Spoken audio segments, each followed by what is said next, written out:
Hello and welcome to Casual Learning. I'm your host, John Bannan. Today I'm going to show you how to make my original recipe, which I call white trash mac and cheese gourmet style. Now, this is actually very good. It's very tasty. You'll love it. And it's also really cheap to make. You'll be surprised. So what this recipe is pretty simple. It's get yourself just cheap boxed mac and cheese and get yourself a pound of ground meat. Make the mac and cheese, brown the ground beef, mix the two together, and then crumple in some Doritos, or use a Dorito as a scoop to eat the mac and cheese with beef. It's delicious. It really is. You'll be shocked when you try this and realize how good it really is. And it's extremely inexpensive. And this will be one of your favorite white trash meals of all time. It really will.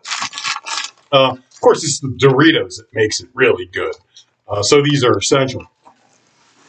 But this is a cheap recipe. Well, what's one box of cheap mac and cheese cost? 50 cents? Probably even get it for a quarter. And then just a pound of ground beef. What's that? $3? And some Doritos. Well, that's a family size bag. What's this, like $4? Wow. You're living great on less than $10. Can't beat this. You could feed a whole family for less than $10 with this. This is a great tasting meal. It really is. All right, so the first thing you want to do is you want to make your mac and cheese. So you look at the box and you just follow directions. Make your mac and cheese. And usually what it says is you got to boil the noodles for, in this case, 7 to 9 minutes in 6 cups of water. Drain the pasta, and then you make the cheese sauce. And then you add the pasta to the cheese sauce. So I already have some water boiling. So I'm just going to open this up, and here's the cheese packet. We got our noodles, and so I have some water boiling. And what you might want to do with the water is you put a little bit of salt in it. It helps it boil faster, and it gives it a little bit of flavor before you put the pasta in there. Now, I'm going to make a double recipe. So if you want to make twice as much as this, just double everything. So instead of one box, use two. Instead of 1 pound of ground beef, use 2 pounds. That big family-sized Dorito bag should be enough even for a double recipe like this. So I'm going to start boiling these 2 boxes of noodles. So let me show you my setup over here. Now this is the kitchen area.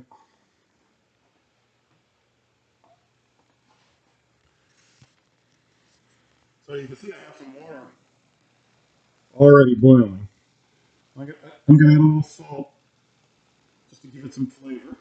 Okay. And then I'm going to put in my pasta. So, unfortunately, I forgot to bring the 2 boxes with me.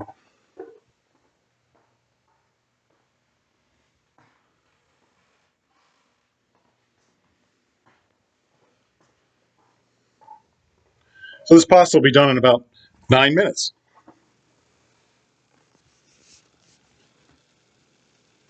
And there's one. And there's the other one. Whenever you have pasta like this, and you just put it in the water, you want to mix it. Because as soon as you put it in, some of that pasta sticks to the bottom of the pot. And if you just let it stick to the bottom of the pot, it'll stay there the whole time and you'll never get it off. So you always want to stir this a little bit. And then we're just, 9 minutes away from having pasta. So I can always put the timer on. 9 minutes. And start it. Okay. It doesn't really matter whether you cook the pasta al dente or not. It's cheap mac and cheese. It all tastes the same. Don't even worry about trying to make it better because you can't really. It's a powdered cheese to begin with, so you're not you're not working with the best ingredients. But trust me, it doesn't matter because the flavor is great and you will really like it. So while we're doing that, let's ground the beef. So another setup over here. I got a skillet. It's set at 350 degrees. You, of course, can do this on a frying pan, medium high heat. But all you're looking to do is you just want to brown the ground beef. So when you put the ground beef in, when you want to brown it, it's good to break it up into little pieces. Stick the little pieces in. It'll just make the whole cooking process faster for you. Now, notice I'm not seasoning this ground beef with salt or pepper.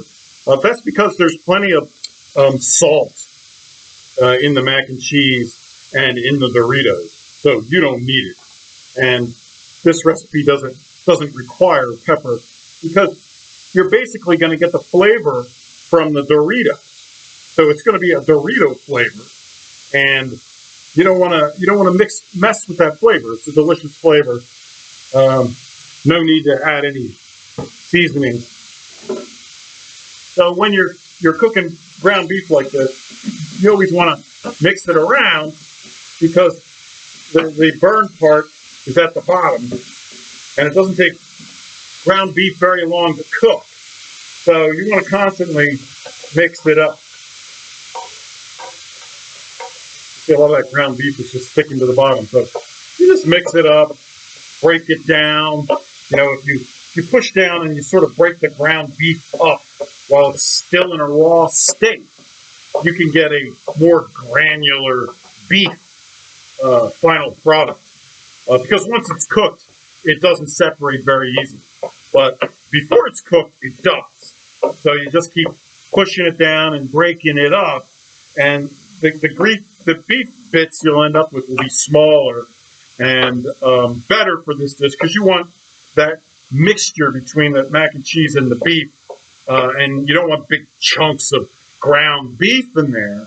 You want a nice mixture, so you want the ground beef itself to be in smaller units, smaller sizes, like tiny little pebbles or peas.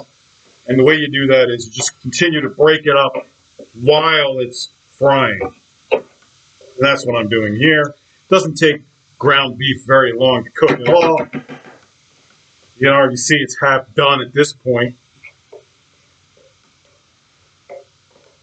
And then once we're done with this ground beef, we're going to drain the fat out. Now, I usually drain the fat out of ground beef because it's not necessary. There's still some fat stuck to the ground beef itself, so the fat flavor is still there.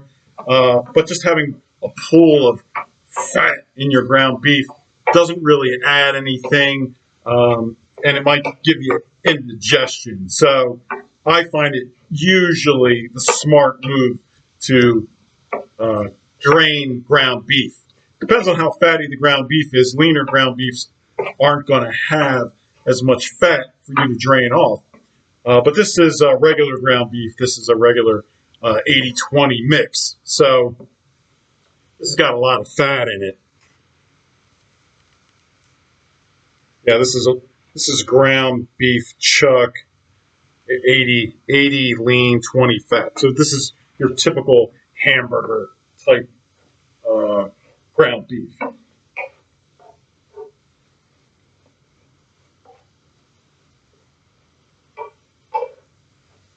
You can hear that it's not sizzling as much as it was. That's a good indication that it's pretty much close to being done. There isn't a lot more to cook in here because that's why you don't hear the sizzling. And I mean, with ground beef, this should be well done. So there shouldn't be any pink ground beef at all. It's not like you're making a hamburger. This is just plain old ground beef. So we'll just cook it until all that pink is gone. You can overcook ground beef. You don't want to do that. So the longer you leave it in the heat, it'll start to dry out, and it can even become somewhat crispy, and you don't want that. So as soon as it's done, that's when you take it off the heat. Don't let it stay cooking. So this is pretty close to being done. Very, very close to being done. And in this case, you want to make sure it's fully done because you're not going to cook it again. It's not going to get cooked by the hot mac and cheese when you mix them together. So you want to make sure that it's fully cooked before you add it to the mac and cheese.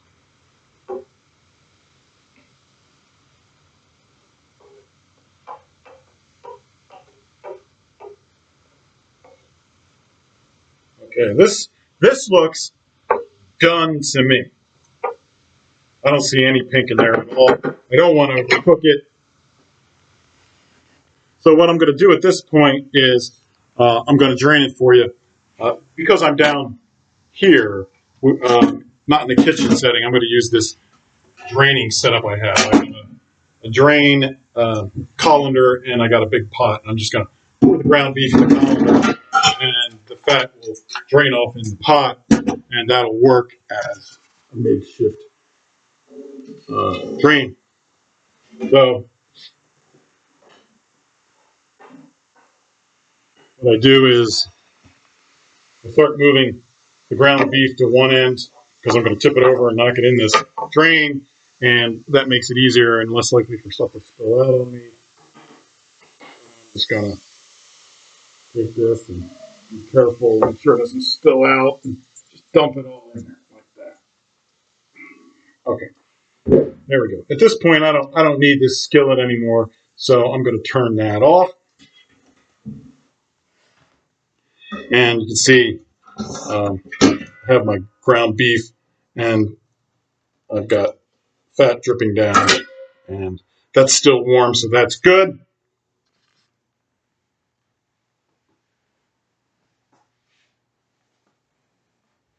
Now, let's see how much time we have left on the mac and cheese.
Okay, you can hear by that beep that our mac and cheese is done.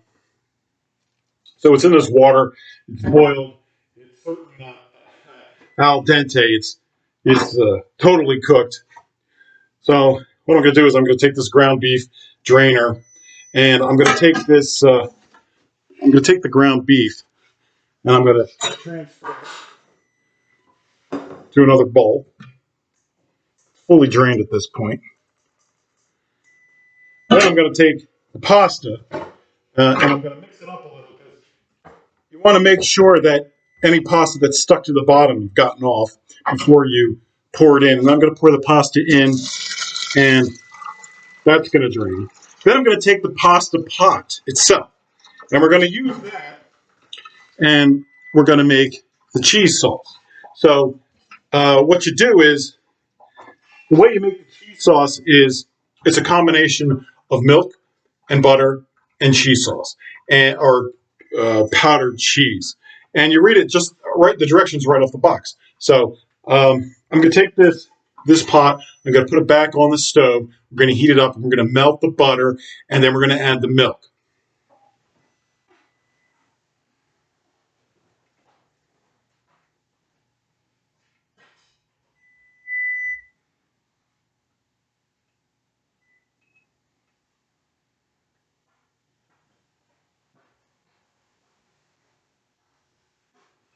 So the directions for one box of mac and cheese is add 4 tablespoons of margarine or butter, a quarter cup of milk, and the cheese sauce packet.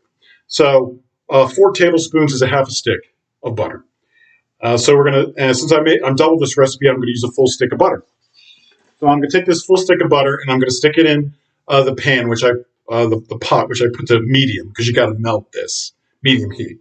And then we're gonna let this start melting, and then we're gonna add our milk. And since we need a quarter cup for one box, it needs a half a cup for the total.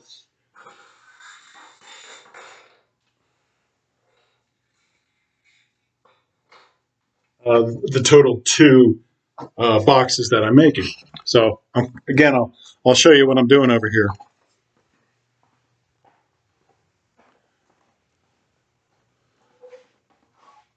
So here's our setup, and I've got the pot on the stove. Now I'm going to put the butter in. I'm going to put a stick of butter in.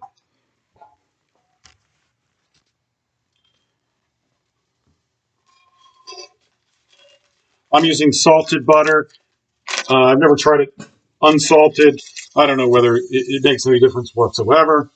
So when you're making mac and cheese, I usually start with the butter first. Melt the butter. And the reason is because it takes the heat to melt the butter. And the second you put cold milk in there, that's going to lower the heat of the pot, and the butter's not going to melt as well. So I put the butter in first. And then when the butter's almost fully melted, that's when I put the milk in.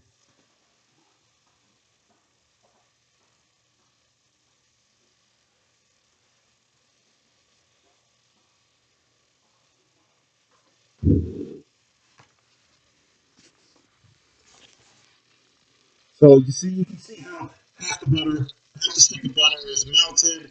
I probably want a little bit more, maybe 2/3 of it melted before I put the milk in there.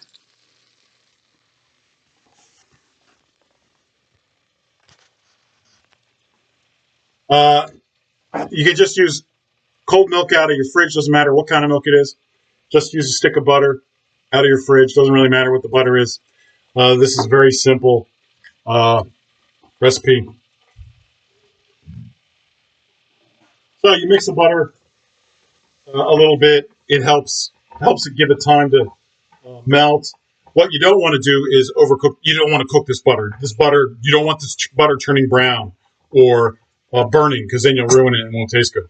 So it's about 2/3 done melting at this point. So I'm going to put in a half a cup of milk. Now this is a cup measure, but I can eyeball it. So I can just fill this up about halfway, and then I'll add it to the butter. Now, because that milk is cold, this whole thing suddenly stops cooking because there's a lot of cold milk in there. And then what you want to do at this point is, this is where you put the cheese packets in. This is when you put them in.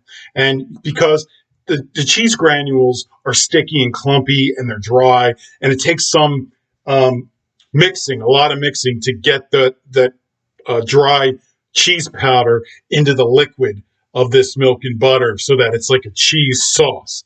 And you don't want lumps in your cheese sauce, so you really got to mix that powder up.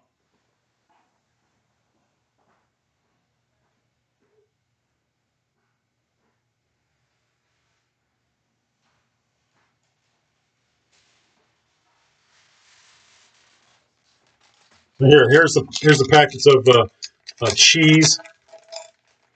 Now this thing is like really tough to open. Okay. Went down the seam and I was able to open it. Okay, so that's, you can see that this cheese powder. So just dump it in. Dump the whole packet in.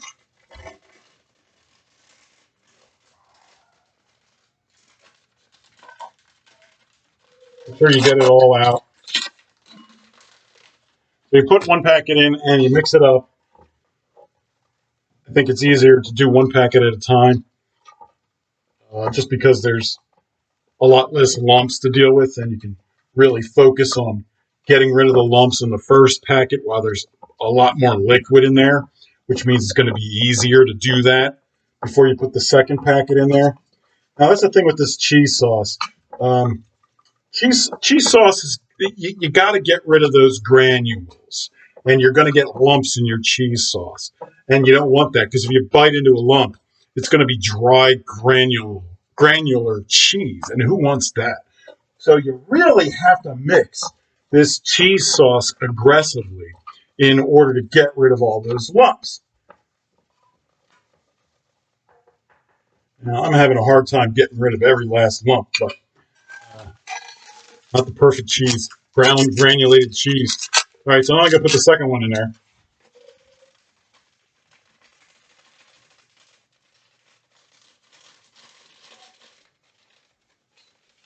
Make sure you get every bit of it.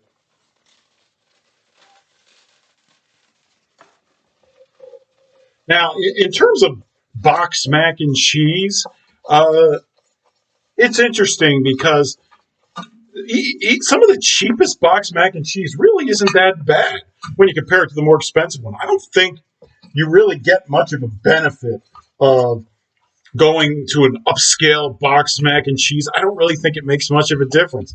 The lower end might actually be better. Now this is actually kind of looking like cheese. It's started to sort of coagulate, and it almost looks like melted cheese. You want to see that in there? So even though it's kind of weird, but it actually looks kind of like cheese. So even though this is an extremely cheap mac and cheese, looks like it's actually pretty good. So thank you, Walmart. All right, so then we turn off the heat. We take our mac and cheese and we bring it back to the table.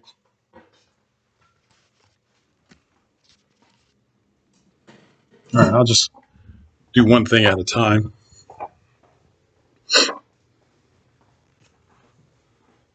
So you want to mix this stuff together while it's still warm. Otherwise, it's going to be cold when you go to eat it. Be right back.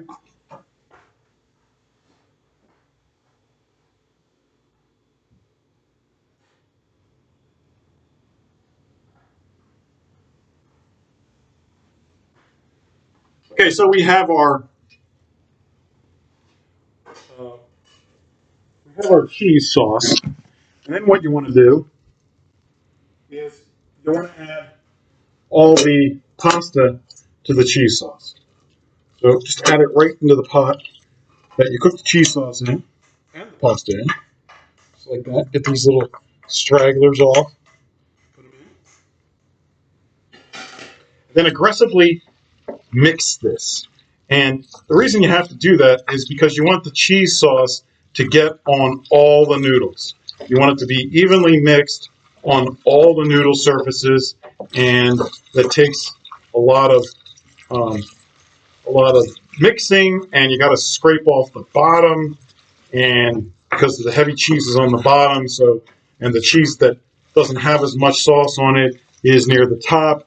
So you really want to aggressively mix this up until you really can't spread the cheese sauce out any further, and it'll look something like that. That's how you want it. So the next step is easy. What we're going to do is we're going to mix the mac and cheese into the ground beef. And hopefully they're both still somewhat warm so that the mixture itself will be warm. So here we go. Take the mac and cheese. Now the magic's going to happen. Here's the magic.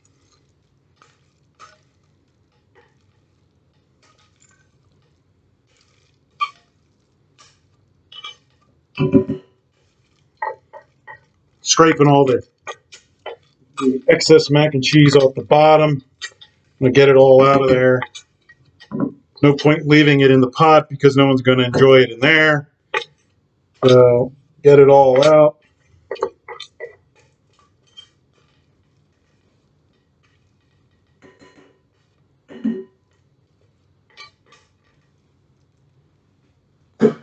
And then what you want to do is mix this all together.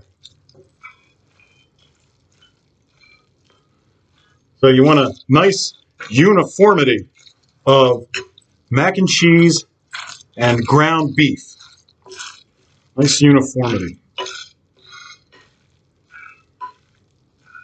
So as thoroughly as you mix that mac and cheese together, I want you to do the same thing, but with the ground beef. Wow, that looks good.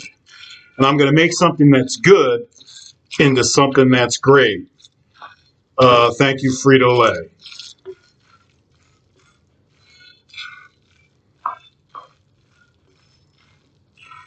Okay, that looks good. So then when you serve, you're ready to serve. So there's really two ways to serve this. One way is get a spoon, give somebody a couple scoops like that, and then put your bag of Doritos on the table so people can decide how they want to eat their white trash mac and cheese. There's really two ways to do it. One way is you can just take a scoop, just grab a pile of chips, put them next to you, grab a chip and use it as sort of an eating device for the mac and cheese. So you take the mac and cheese and you put it on the Dorito like this, fill it up there, and then you eat it just like that. And you just use the Doritos as basically your vehicle for eating the mac and cheese, like this. Mmm. Wow. That is fantastic. Unbelievable. That you can get this for less than $10 and feed a family. The Doritos are essential. Without the Doritos, it's not the same thing. Just the mac and cheese with the beef is kind of bland. But you put that Dorito on there, wow, all that flavor with the mac and cheese and the beef, wow, that's delicious. It really is. You have to try this recipe. You could try different flavored Doritos, of course, but I use the original. Original works great. Okay. The other way to eat this is you don't have to use a Dorito as a scoop. Instead, you can take the Doritos and just break them up into pieces into your dish, like this. Or however many Doritos you were going to eat if you were scooping it. Take the same number and just crack them up and put them in your dish like that. Now, you don't have to turn it into a powder or anything, just crack it up. Okay? And then mix it in to your mac and cheese. Just like that. Now, this is for lazy people that don't want to use the scoop. But this works out well, too. And you'll find that the Dorito pieces don't get soggy or anything like that. They stay crispy because this mac and cheese doesn't have a lot of liquid in it. So there isn't going to be anything to make the Dorito soggy. Remember, I drained the fat out of it. And the mac and cheese itself, it's just got cheese on it, and that's not really going to make a Dorito soggy. So you can try it this way. And this is great, too.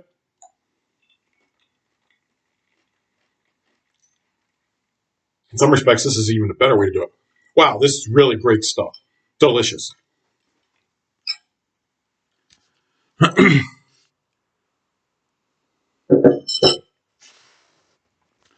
So, we're done. This is delicious recipe.